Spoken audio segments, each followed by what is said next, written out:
Alright guys, it is now Monday evening. Sitting here at a particularly busy intersection at the busiest time of the evening. A little bit past 5, as you can see. Oh, we got one on the sidewalk there. Yeah, people getting around. Schools are letting out. Everybody's hustling and bustling. And we're just trying to cross the street, but this could take a minute or two or several. But I realized that I had inadvertently left a whole clip out of my last video. I didn't even realize it until I went to watch it again. A whole clip just that I forgot, where I told, well, where I was explaining that I had posted my ad online for my teaching gig, and that I had 2 people sign up for the first class, the first of the morning classes from 8 to 9. And I noticed when I looked through the video that it was, I talked about it but never really explained how that came about, but that's how it came about. I put an ad in the expats forum, had a couple people sign up, so it's all good. Anyway, we had the first one today, and it went really well. Of course, Sengalai's in there too, so everybody was getting along. They were helping each other out with their pronunciations, which of course makes my job pretty easy. We went through basic greetings today since it's the first class. Some are already familiar with some of the things we say when we greet each other. You know, hello, my name is, you know, how are you doing? Or nice to meet you, actually. Nice to meet you. But from there, we worked on the pronunciation, how to say those correctly. We worked on context to know when to say those things, in what situations. And because I am working on ways to get them to speaking English more like a native English speaker, we also go over, every class we'll do this, we'll go over different words or expressions we might use, like back in America, to replace some of the words they are learning that are technically correct. For instance, hello. Everybody knows hello. Hello. But when you're talking to your friends or your buddies, maybe you haven't seen them in a couple days, you're walking down the street, chances are you won't say hello. You'll say, oh, hey, man, what's up? You know, so we learned, hey, hi, what's up,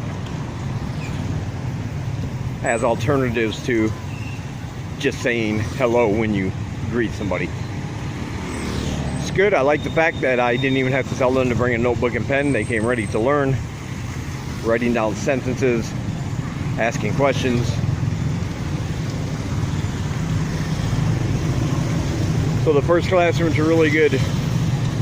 We will be doing this Monday through Thursday for 1 hour each for the next 2 months.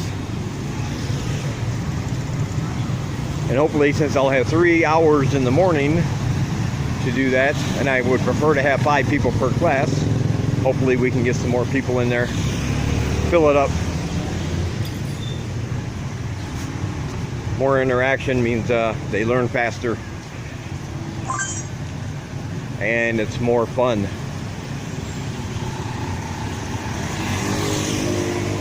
We just got done eating a little while ago. I don't know how she did it. We went to the market earlier, bought some chicken parts, the legs and the thighs together, that whole quarter section. And I seriously don't know how this thing does it with just an electric wok and a rice cooker to work on. But she somehow made like two perfect pieces of big fried chicken. Whole parts too, not chopped up like is normal here. because they eat a lot of things with rice, so they chop it up and then cook it to go in the rice. But actually cooked it like you would get it from a restaurant, and it was like one of the best pieces of fried chicken I've ever had. Some Khmer spices on the outside, I don't know what, coated really thinly with something, but the skin was just the right amount of crunchy. The inside was nice, done, and juicy. Very juicy on the inside, very delicious.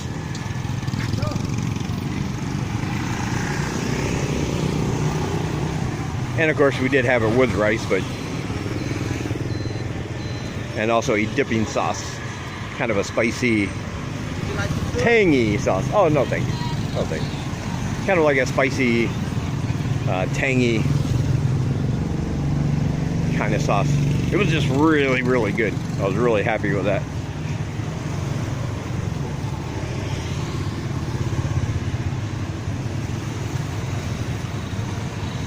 Tomorrow, after our morning class, I'm going to contact a translator. I think I might be able to get a short paragraph translated into Khmer for very cheap. I just need to find the right wording in English, due to the fact that I only want it on one page, and it will have to be both in English and Khmer, and it all has to fit on the same page. The ad I put on Facebook in the Cambodian groups was probably a little bit too long to have it look presentable on a piece of paper along with the Khmer. If it was by itself, no problem. But I don't think there's enough space on one piece of paper to actually fit all those words in. Still under construction. Okay, I guess we're gonna go that way, that way, that way, or perhaps this way. Yeah, I'm not real sure. I don't think she knows neither. We went out earlier today, and this was probably the most brutally hot day I've experienced in my whole time since I've been here. I mean, it did rain later, but when we were out there was no clouds in the sky. The sun was blazing hot. I could feel it just on my skin. And it was one of those walks where near the end you're just breathing really heavy from all the moisture in the air. We walked about the same, we went down to Sacha, the old market, and we walked about the same distance we normally do. And by the time I got back, man, my body felt really hot, like it was on fire, and I needed water desperately. Luckily, we stopped and got some sugarcane juice for the walk home. That helped. But really, I knew my body was craving water. And it felt good to get back in front of a fan. It was just blistering hot. Yeah, everybody says, April is the hottest month of the year here, but I'm telling you, maybe it was just me, maybe just because I got up a little earlier than normal to get ready for the class, or I don't know, but for me, this was the most brutally hot day here since I've been here. But I'm still not complaining because I still prefer that over any kind of snow. So don't let that fool you into thinking I miss the inclement weather, because I do not.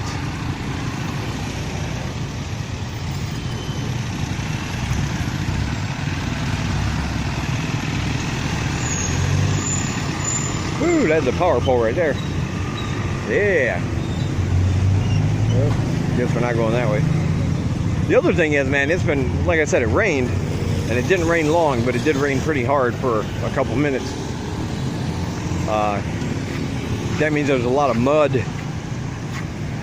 still left on the roads and on the where you're walking. And then you step from that onto some of these sidewalks, and it is slick. It is really, really slippery, almost like ice. Each of us has almost taken a header once already. And I just did almost again, just coming around that corner. This stuff can be, yeah, stuff can be pretty slippery. Anyway, we're gonna try and get across that way. Okay, she says this way. That's the way we go. I don't know why I'm following her. But of course we're going to wait for this. Yeah. What?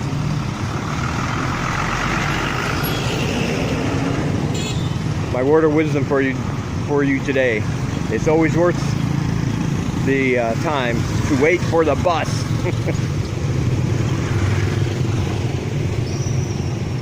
Of course, some people would say I'm kind of obsessed with people getting hit by buses, but if you think about some if you've ever watched any horror movies, you know that some of the best scenes are when people unexpectedly just get hit by a bus out of nowhere. It's better than jump scares, because it just comes out of nowhere and you're like, holy, oh. It's great. And a friend of mine in Phnom Penh, he's making a web series, kind of a drama romance, using Khmer teenagers. It's called One Step Closer, or A Little Closer. He's going to be filming like 25 10-minute episodes.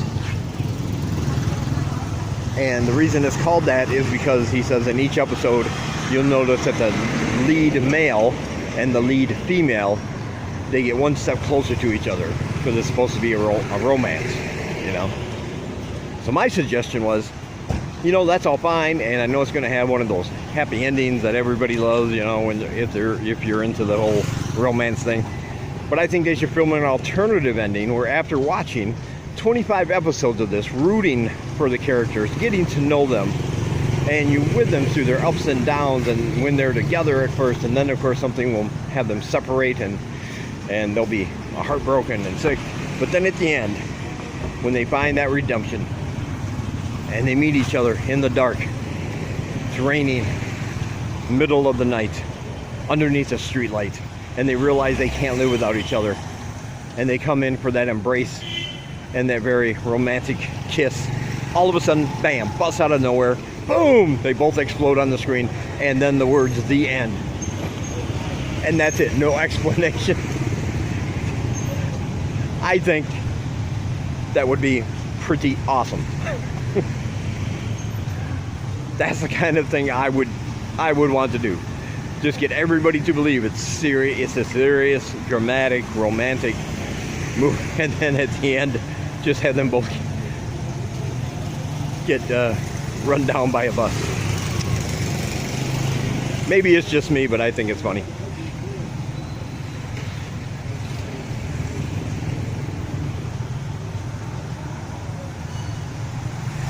Maybe I've said too much.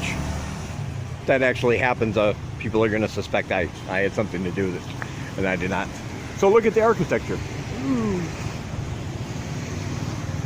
Pretty nice. I always dig this architecture around here. Those kind of roofs. Looks like that's a statue of some kind on the corner. In the corner of the roof there. Pretty cool.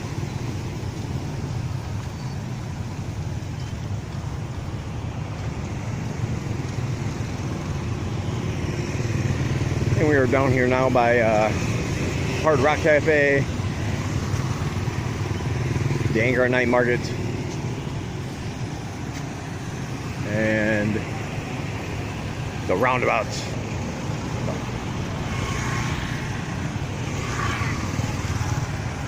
So that's it for now. Talk to you guys later.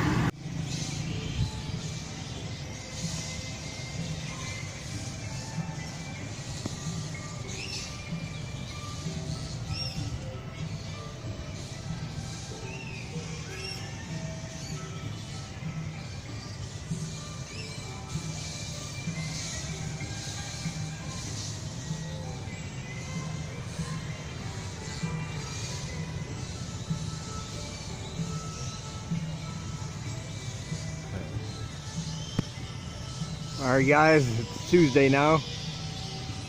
We're down here by bat heaven. You can hear them. I know my camera doesn't pick them up good, but you can see them really good. I'm standing right underneath the trees where they are all hanging, getting ready to go to sleep. All them little things that look like leaves hanging down that are blowing, those are actually bat wings. If you listen closely, you can hear them.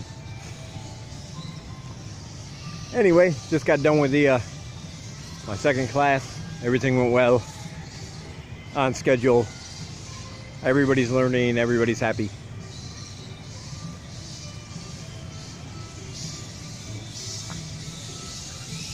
Right now we're just taking a walk around the park.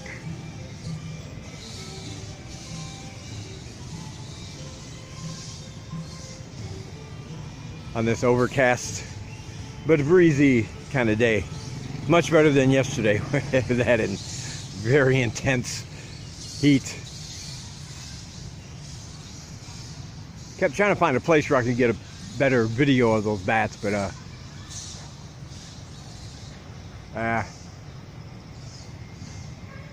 not with my camera. Not with my phone anyway.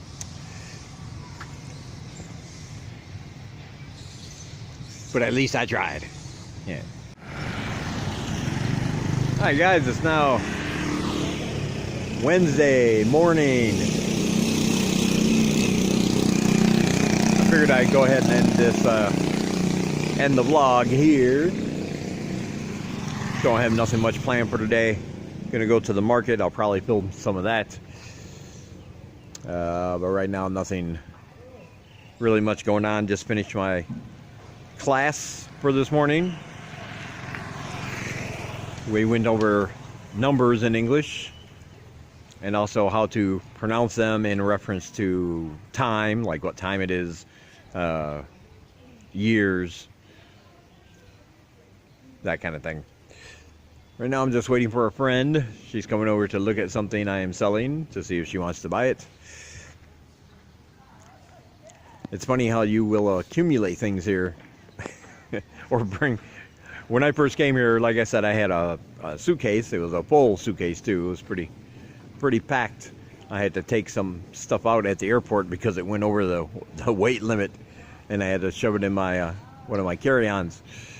But you don't really know what you're gonna need when you first come over here. So, you know, when you're coming over here to move for the last time, it's like if you're like me, you overthink it and you're like, well, I better bring this just in case. And then you find out that you just have a lot of stuff that you will never use. And that's the situation I find myself in.